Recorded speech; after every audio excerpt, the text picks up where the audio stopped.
suis née à Torres Novas, mais c'est dans la région centre du Portugal. Et c'est à une vingtaine de minutes de voiture de Fatima, oui. Puisque vous étiez si près de Fatima, 20 minutes, Ouais. vous avez été témoin de la popularité de cet emplacement. Oui, mes tantes et ma grand-mère paternelle étaient très religieuses. Je suis souvent allée quand j'étais enfant, accompagnant ma grand-mère surtout. Je trouvais ça un endroit paisible, impressionnant de par ses dimensions.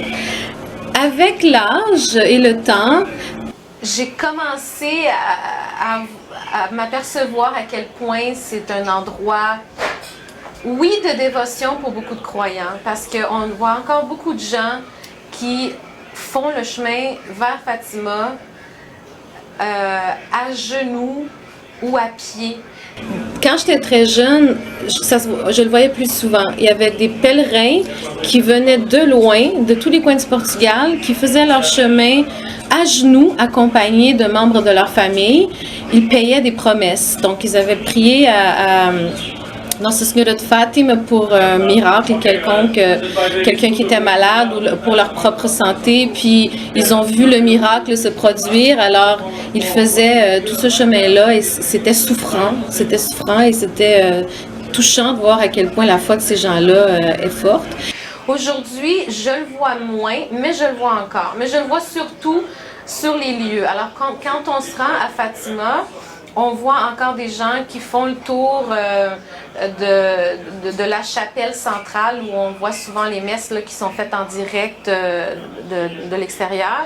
Donc, il y a des gens qui font le tour plusieurs fois puis qui prient. Donc, il y a beaucoup de gens de foi qui se rendent là. Mais il y a l'autre côté de la médaille, c'est un endroit extrêmement commercial. Donc, on vend de tout. On vend des figurines.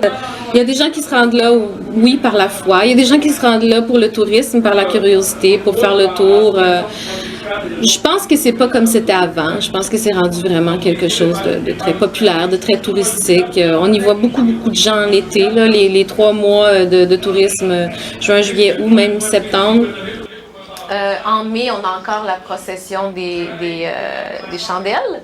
Donc, c'est-à-dire que les gens sortent et font de la marche là, ensemble avec des chandelles là, pour souligner Nossa Senhora de Fátima.